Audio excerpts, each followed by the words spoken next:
dan di situ pun kedengaran suara kayak ngegeram atau kayak manggil atau kayak nyeru sesuatu yang pada intinya kemarikan perempuan itu akan saya jadikan istri.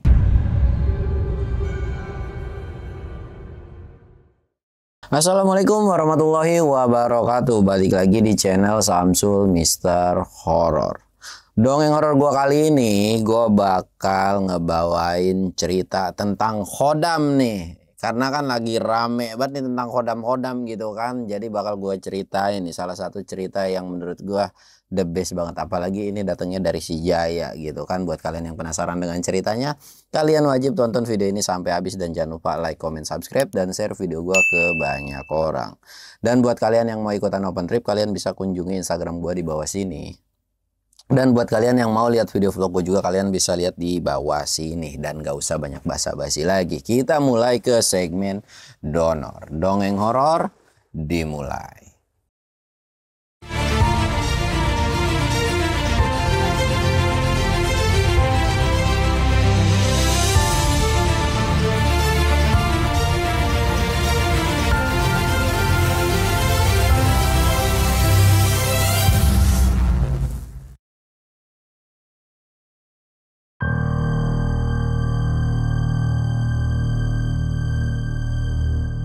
Oke cuy, sebelum masuk ke ceritanya, kita ritual kayak biasa.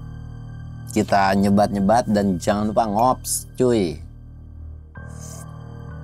Nih, menurut sesuai requestan kalian, gara-gara kemarin itu banyak banget yang nge-DM gua, Bang, coba pakai celana legend, celana kebangsaan nih. Gue pakai nih 2 kali konten, tapi nggak akan keseringan lah ya gue pakai gitu kan, karena ya biar rapi aja gitu.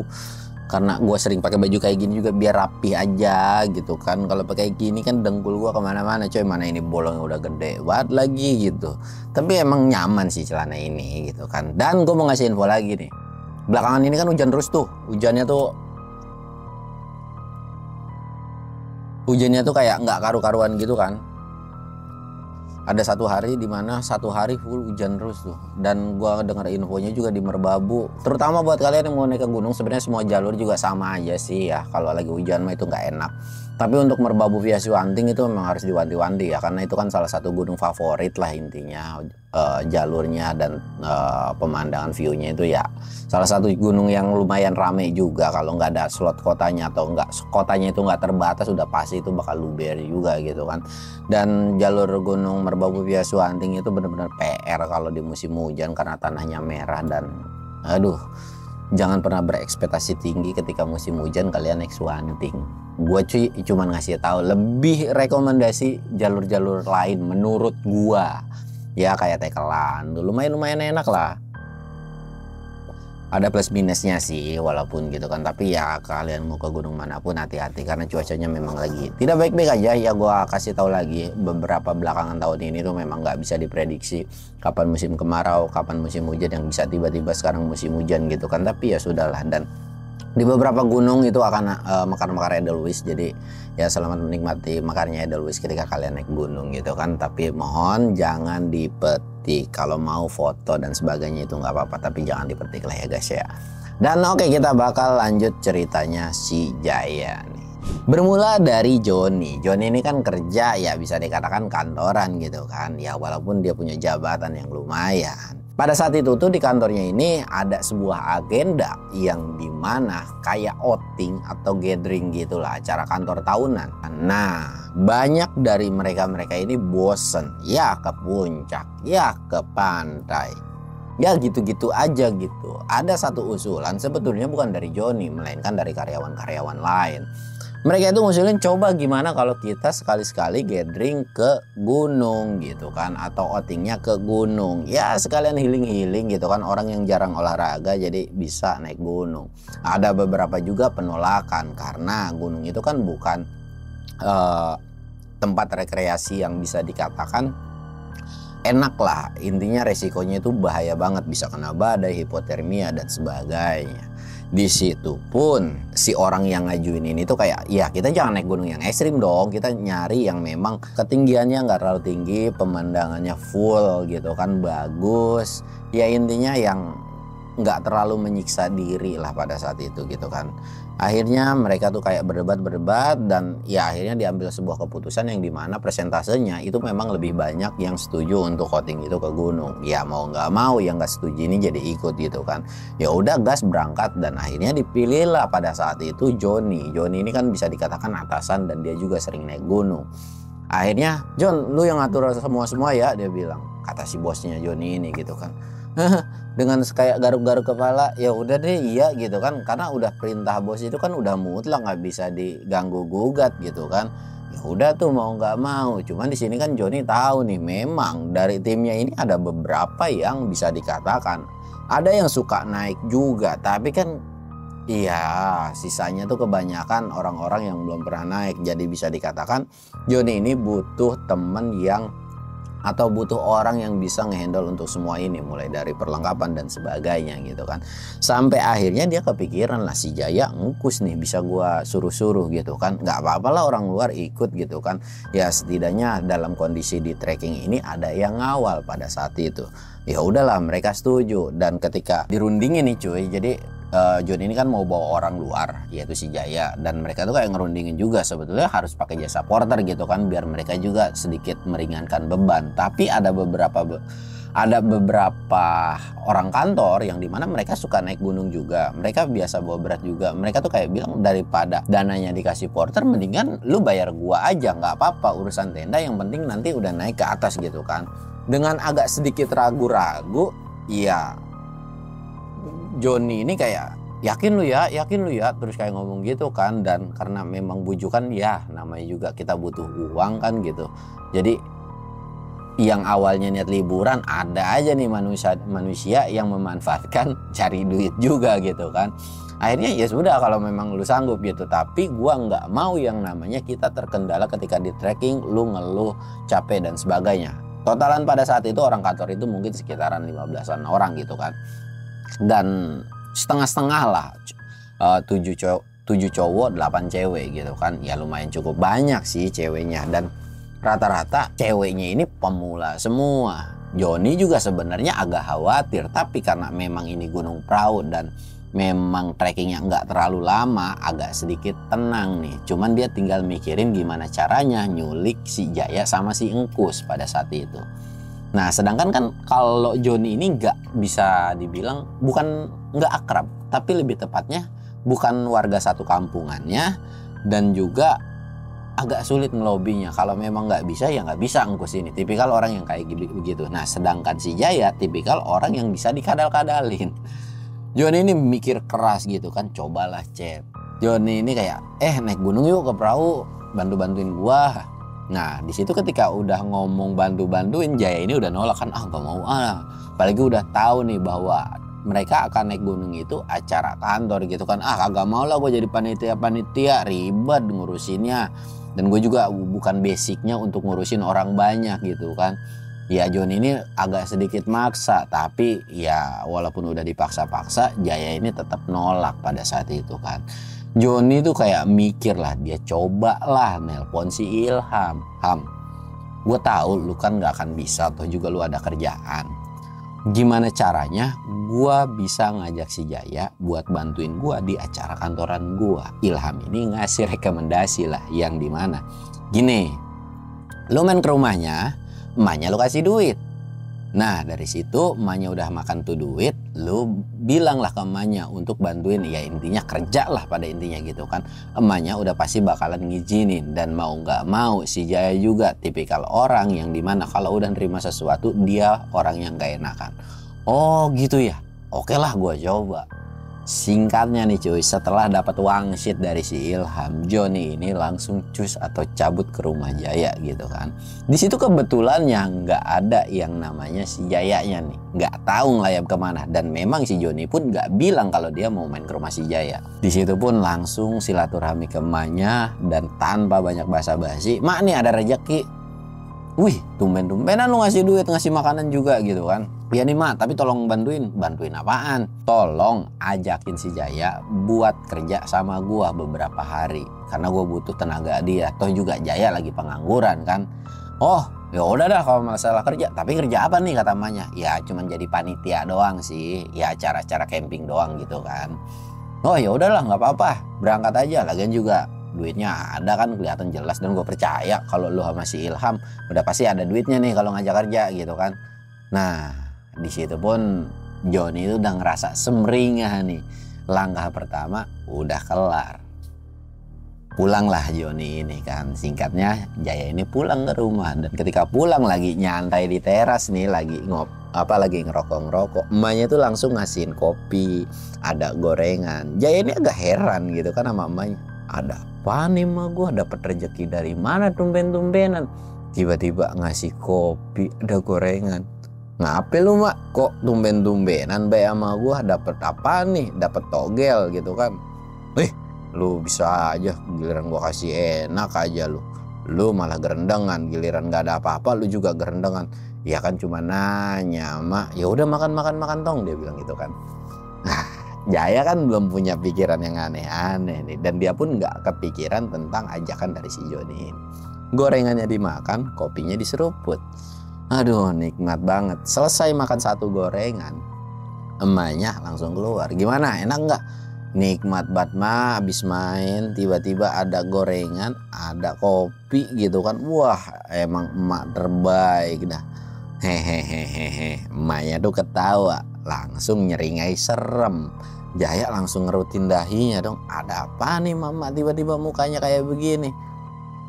Jadi gini Jaya, uang yang lu pakai atau makanan yang gua beli ini itu tuh hasil dari duit orang, yang dimana orangnya itu minta tolong atau ngasih kerjaan ke lu. Ya karena berhubung ngasih duitnya ke emak nih, ya mau nggak mau kan emak juga butuh duit, lu juga pengangguran betah banget, jadi otomatis lu harus bantuin orang tersebut.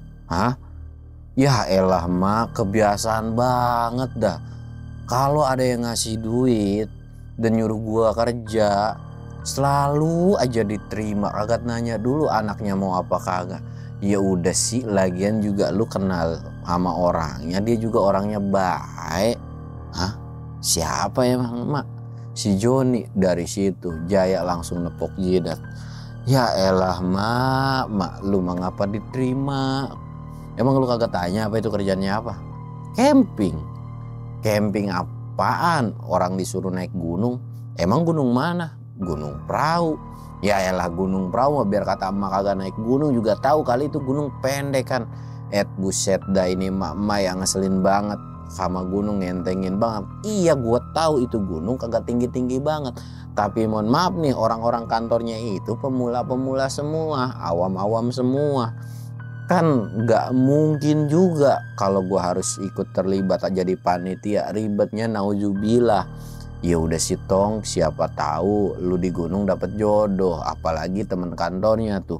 Kan teman kantornya si Joni cakep-cakep tuh. Siapa tahu ada yang nyantol sama lu. Ya elah mak, ngomongnya jodoh kerjaan ntar aja Pak mak. Kalem kata si Jaya tuh. Yaudah lu pokoknya harus wajib bantuin si Joni. Ya mau nggak mau ini mah dikasih tuh 100.000 sama emaknya. Nih buat lu beli rokok. Masa cepet? Emang dikasih berapa sama Joni? Udah anak kecil mah gak usah tahu, ini mah jatah dapur buat emak. Lagian juga lu ngasih jarang-jarang. Udah tenang aja. Emak yang handle masalah duit lu mah. Emak bagian ADM-nya gitu kan, bagian keuangan lu, emak manajernya. Pokoknya ada kerjaan lu berangkat, duitnya emak yang pegang. Masalah duit aja ijo banget nih mama. Ya udah dah. Ya udah gue mau ke rumah si Joni dulu. Ya udah, habisin dulu kopinya, gorengannya, baru lu berangkat. Kagak mood gue ngopinya, gue ngopi di sono aja. Mau gue minta daging ayam dah ke sono, makan enak. Apaan?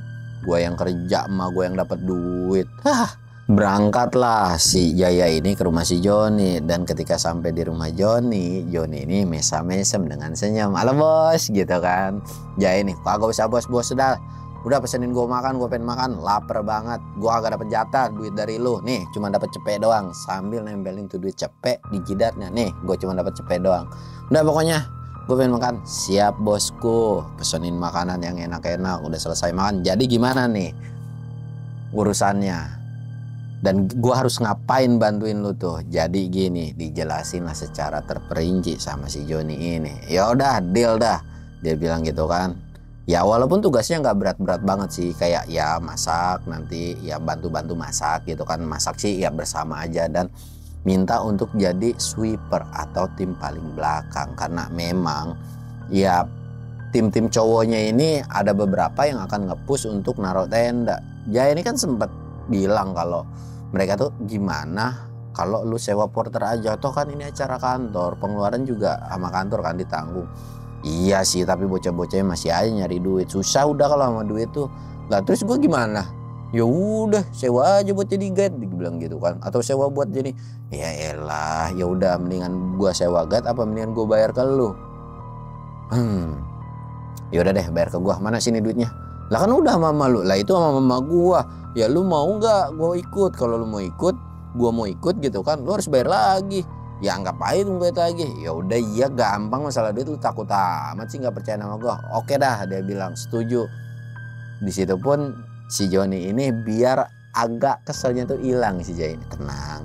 Cewek di kantor gue cakep-cakep, speknya udah kayak gitar Spanyol dah. Lu nanti tinggal pilih, tapi nanti gue kasih tahu juga mana yang udah punya suami dan mana yang enggak nih. Ya kalau masih sama pacar mau gue kasih dah, biarin aja urusan pacar yang ngamuk-ngamuk, urusan gue, kata si Joni.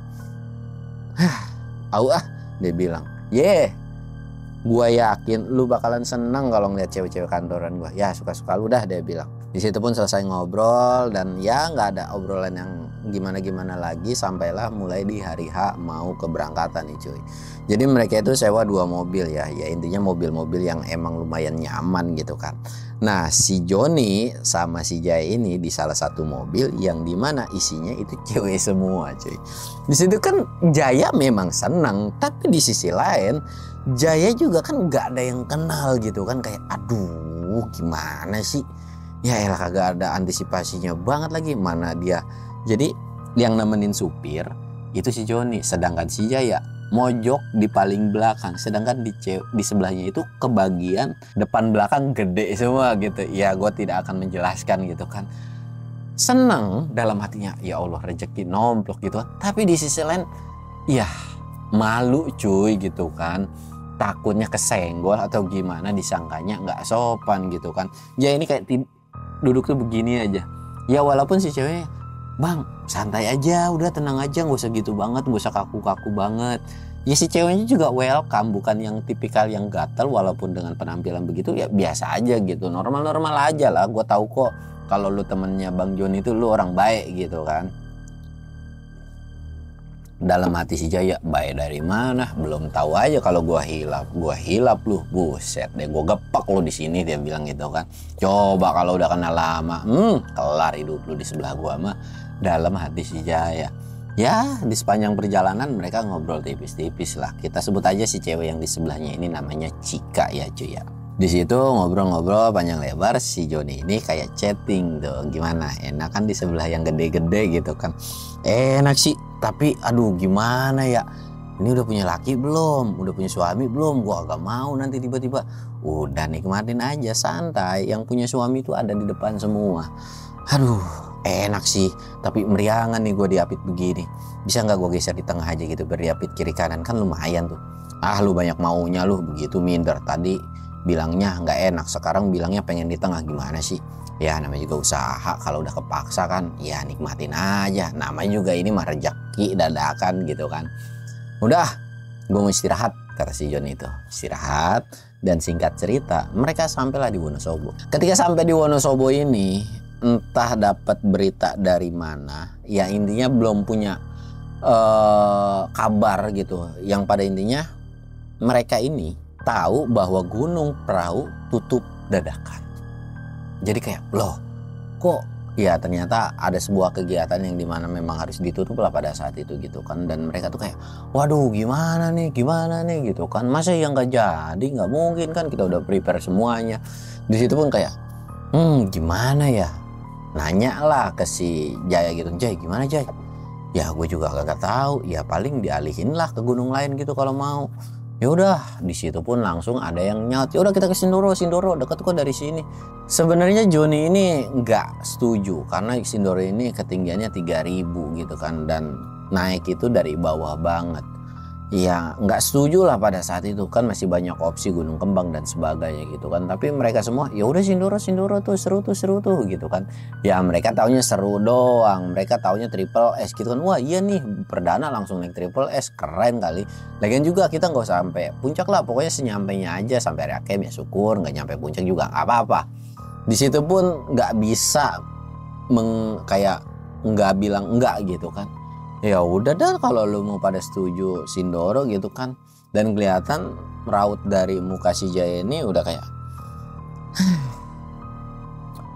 kagak gua iyain gimana, tapi gua iyain duitnya udah gua telan juga. Ya udah dah gua mau ngikut baik. Di situ pun akhirnya agak ngomong lah si Jaya ini ke si Joni gitu kan. Pokoknya gua nggak mau tahu, nanti ikutin aturan gua, dia bilang gitu kan. Oke, nanti kita sebelum berangkat kita briefing dulu. Akhirnya mereka berangkat tuh ke Gunung Sindoro atau kaki Gunung Sindoro gitu kan. Singkat cerita, mereka sampai di kaki Gunung Sindoro, mereka ngurus registrasi dan bisa dikatakan itu terbilang siang, lumayan cukup siang gitu kan. Karena memang dari Wonosobo ke sana awalnya mereka kan kayak wah masih aman nih, perahu nyampe jam 12 juga masih aman. Nah sedangkan Sindoro kan ya bisa, ya kalau yang kuat sih aman-aman aja gitu cuy. Tapi buat yang nggak kuat kan ribet juga, apalagi mereka pemula dan tiba-tiba langsung naik gunung yang 3000-an. Di situ pun ketika sampai udah dibagi tugas yang ngurusin si Maksi, dan singkat ceritanya mereka untuk memangkas itu pakai ojek. Tapi sebelumnya ada sebuah briefing yang dimana Jaya ini ngasih tahu lah jangan buru-buru dan santai, kalau ada apa-apa ya intinya briefing standar yang dimana takutnya kenapa-napa gitu kan. Sebenarnya di sini juga si Jody ini nyewa satu guide yang untuk jadi leadernya gitu kan. Dan sedangkan si Jaya ini nggak apa-apa lah, dia di belakang sama si Joni gitu kan untuk ngebantuin si Jaya nge-backup pendaki-pendaki atau tim-timnya yang bisa dikatakan kelelahan nantinya. Singkat cerita, mereka naik ojek dan di awal perjalanan mereka berdoa, dan di awal perjalanan ini mereka menyenangkan, mereka ketawa-ketawa. Jaya pun ngelihat bahwa dari fisik-fisik mereka ini kayaknya kelihatannya oke nih. Karena setengah jam jalan mereka itu bisa dikatakan normal pada umumnya lah, namanya capek itu udah hal yang wajar, mau sesenior apapun namanya naik gunung itu udah pasti capek dan kelelahan gitu kan. Nggak ada gejala-gejala yang aneh.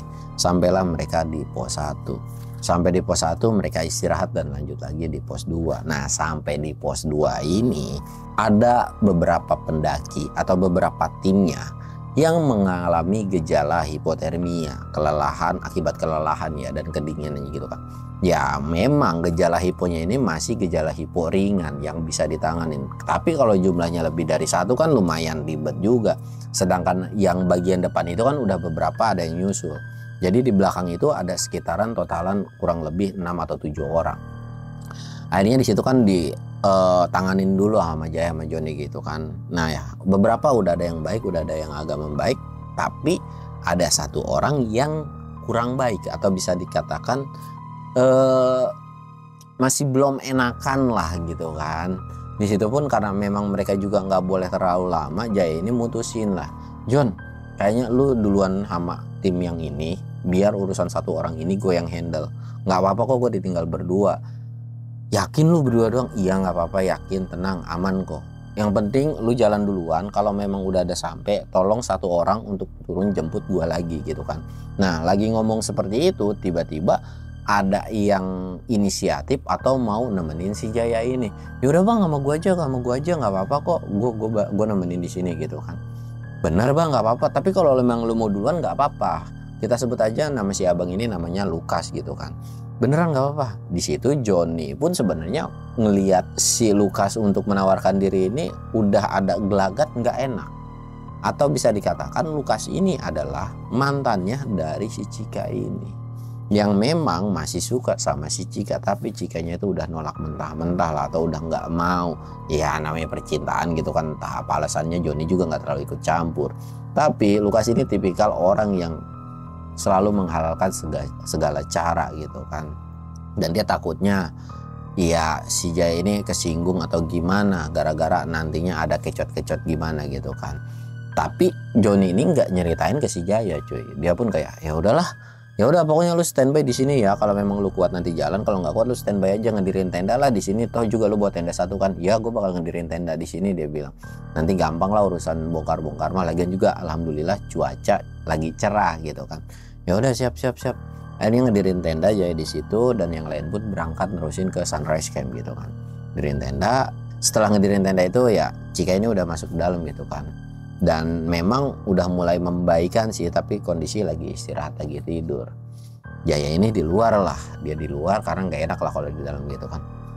Dan dia pun Jaya ini kayak bang tolong liatin temen dulu ya, gua nggak enak kalau di dalam gitu kan. Ya pastiin aja, oh siap bang lu kasih itu gitu kan. Ngopi lah, ngerokok. Jaya ini nggak mikir aneh-aneh juga, ya hipotermia kayak gitu wajar lah. Yang penting menanganinya dengan benar, ya insya Allah nggak akan kenapa-napa. Tinggal diistirahatin juga nanti membaik sendiri. Soal tenda di bawah gampang lah kata Jaya, cincai lah nanti juga pasti akan ada yang nyusul. Toh juga Jaya percaya dengan si Joni ini tipikal orang yang setia kawan, dia pasti bakalan turun lagi gitu kan. Singkat cerita, Jaya ini lagi ngerokok, ngopi, kedengeran atau jadi lagi ngerokok. Jadi kan orang kalau lagi ngerokok ngopi kan nggak mungkin diem kecuali kalau ngelamun ya. Jadi kayak ngelirik ada sebuah tindakan yang dimana kayak si Lukas ini mau melakukan sesuatu hal. Ya anggaplah kita sebut aja kayak mau ngelecehin si Cika ini. Memang dalam pikiran si Jaya pun buset itu kalau masuk tenda kuncup udah kayak gede banget gitu kan. Ya memang gue tidak akan mendeskripsikan si Cika ini kayak gimana ya. Intinya ya depan belakang menonjol gitulah ya. Dan mukanya pun cantik gitu. Ya jadi takutnya Jaya juga hilap dan aduh mikirnya kemana-mana gitu. Jadi dia tuh menghindari untuk hal-hal yang seperti itu. Nah ketika lagi ngeliat bahwa si Lukas ini mau melakukan sesuatu, tiba-tiba tangannya si Cika ini kayak ngegampar dan kedengaran plok. Otomatis kan Jaya ini kayak astagfirullahaladzim, digampar tuh. Belum ngomong nih, jadi masih merhatiin aja. Dan si Cika pun nggak ngomong, tapi tatapannya itu tajam. Dan di situ pun Lukas seolah kayak ketakutan dan bahkan ada teriak yang setan gitu kan. Di situ pun langsung ditariklah refleks nih, trak, baju dari si Lukas ini. Bang, lu yang bener lu. Ini orang lagi hipotermia, nggak kayak gitu kali. Dan kelihatan raut dari si Lukas ini itu tuh bener-bener ketakutan cuy. Entah apa yang dilihat, padahal Cika itu cantik banget pada saat itu kan. Nah akhirnya si Lukas ini keluar dan dia pun cabut gitu aja. Atau ninggalin mereka berdua. Dan pas, lah ini bocah ngapa tiba-tiba jalan ya? Ya elah, ya nih ini nih yang gue bilang gue agak mau nganterin nih bocah. Yang gue bilang males banget yang namanya ngawal-ngawal, apalagi kagak kenal gitu kan. Aduh gimana ya. Sampai akhirnya cuy itu si Lukas sudah pergi, turunlah hujan rintik-rintik atau bisa dikatakan gerimis. Pas lagi gerimis kan aduh ya udah dah gue masuk ke dalam tenda. Masuklah dia ke dalam tenda, tek. Tapi kondisinya di depan pintu, enggak yang ini kan. Pas lagi di ngadep ke depan pintu nih, pintu tenda, Jaya itu ngerasa bahwa di belakangnya ini ada satu sosok, entah siapa gitu, tapi bukan si Cika ya, kayak ngerasa. Tapi nengok ke belakang nggak ada, nengok ke belakang nggak ada.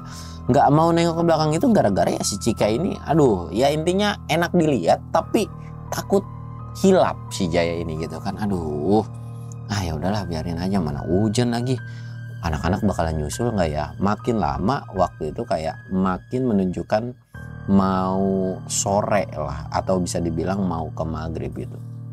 Nah ketika mau ke maghrib itu dia tutupin lah tenda, karena udah menjelang maghrib kan, tutupin tenda biar nggak seret atau tetesan hujan itu masuk ke dalam tenda, ditutupin. Dan di situ pun kedengaran suara kayak ngegeram atau kayak manggil atau kayak nyeru sesuatu yang pada intinya, kemarikan perempuan itu. Perempuan itu akan saya jadikan istri. Di situ pun Jaya kayak suara apaan tuh? Karena suaranya samar-samar, tapi suaranya jelas minta buat si cewek itu gitu kan. Walaupun nggak tahu cewek yang mana, tapi ya karena suaranya kedengeran, Jaya itu mikir mungkin si Cika ini gitu kan, mungkin gue salah dengar kali suara hujan. Dan lagi-lagi suara itu tuh kayak beneran makin lama makin deket. Waduh, tiba-tiba diminta nih cewek gitu kan. Waduh, kagak bisa begitu dong, tiba-tiba main minta aja lah, gue juga pengen kali gitu. Dan refleks Jaya ini ngebuka pintu dari si tenda yang awalnya udah ditutupin. Ternyata pas dibuka, di depan ada satu sosok genderuwo yang lidahnya menjulur panjang sampai tanah. Jaya langsung gemeteran. Astagfirullahaladzim. Jaya nggak lupa ngeluarin jurus pamungkasnya, karena itu memang bener-bener refleks ngeluarin doa makan. Tapi itu demit kagak hilang-hilang, dan perlahan demit itu tuh jalan pelan-pelan mengarah ke tenda si Jaya dengan kondisi tangannya itu cuy kayak begini nih, kayak seolah mau ngambil sesuatu lah. Dan ketika udah mau mulai mendekat, jadi kondisinya ini kan Jaya ini di depan pintu tenda kan, sedangkan di sebelahnya ada Cika. Cika ini yang awalnya tidur begini langsung bangun dan ngeluarin suara yang dimana itu bukan suara Cika, tapi suara laki-laki yang suaranya itu benar-benar berat. Jangan ganggu cucu saya. Pergi dan enya. Sosok itu langsung diem. Sosok genderuwo itu diem cuy. Dan sosok genderuwo itu natap tajam ke mereka berdua. Sedangkan Jaya dalam hatinya, astagfirullahaladzim. Ternyata si Cika batang dong, bukan cewek tulen. Ya Allah, untung gua kagak sempet yang namanya suka atau ngapa-ngapain. Aduh, kalau gua suka kelar nih gua. Bisa-bisa digeplak sama emak gua. Dan sosok yang di dalam si Cika ini pergi. Dan entah apa yang terjadi, atau itu memang fenomena alam, karena kondisi kan di situ lagi hujan. Itu ada kilat dan petir yang gak jauh dari tenda. Entah itu ngadu ilmu, ngadu kekuatan, kagak tahu. Ceger sekali. Jaya itu langsung astagfirullahaladzim, malaikat moto gua, ya Allah ma, gua pengen pulang gitu kan. Di sisi lain ada demit, di sisi lain kayak petir itu dekat banget kan, dia takut kesambar petir. Ya walaupun dia belum pernah ngalamin yang namanya ya diapa-apain parah banget sama demit gitu kan, tapi itu petir sekali sambar kelar. Kalau sama demit di sliding dia masih bisa kabur gitu, lama petir langsung tewas di tempat. Dan yang kedua kalinya itu petir nyamber si sosok genderuwo itu, ceger gitu kan, kencang banget. Dan setelah nyamber itu genderuwo, si genderuwo itu tuh langsung jadi kepulan asap dan tiba-tiba hilang gitu aja. Bahkan si hujan yang awalnya ada gitu cuy, itu langsung berhenti total, bener-bener berhenti total. Dan si Cika ini kembali tidur. Dan Jaya kan pelengak-pelengok nih, pelengak-pelengok. Dan nggak lama Cika ini bangun lagi. Sedangkan di situ pun Jaya kayak minder kan. Sedangkan Cika, di mana sih ini? Kita udah sampai ya. Kok aku tidur di tenda sih berduaan aja sama abangnya gitu kan. Di situ Jaya sempat kaget gara-gara suaranya jadi cewek lagi. Ya Allah, kenapa tiba-tiba berubah cewek? Kayaknya jangan-jangan tadi ngelindur kelepasan nih. Tapi sakti juga. Dalam hati Jaya, ya gue percaya. Ya ini menurut si Jaya ya. Kalau orang yang dua gender kayak begitu kan, ya sakti lah intinya. Tenaganya juga biasanya lebih gede gitu kan. Dia tuh kayak, aduh agak takut. Tapi benar sih, gue lebih takut sama bencong daripada sama demit. Ya Allah, dalam hati Jaya itu, jangan diapa-apain ke. Jaya itu ngelamun, tapi ngomong dalam hatinya. Sedangkan ditanya sama Cika tuh cuek dan diam aja. Sampai akhirnya si Cika ini Noel, Bang Jaya kok ngelamun aja sih, diam aja. Kita di mana? Kita yang lain kemana gitu kan. Di situ udah, iya Cika maaf. Cika udah enakan, udah siuman gitu kan. Yaudah yuk, masih kuat nggak? Kuat kok gitu kan. Ya udah kita lanjut yuk. Di situ pun Jaya, ya udah lanjut dah daripada gue di sini berduaan. Aduh kagak dah gue kalau harus berduaan sama bencong. gue pokoknya lanjut gitu kan. Dan di situ pun Jaya nggak punya pikiran bahwa yang ngomong itu adalah sosok khodamnya, ya kita bilang khodam gitulah ya, atau ya yang jagain si Cika ini gitu kan. Dan sampai akhirnya cerita ini akan dilanjut di part 2. Buat kalian yang penasaran, kalian wajib tunggu di part 2-nya. Gua Samsul undur diri. Assalamualaikum warahmatullahi wabarakatuh.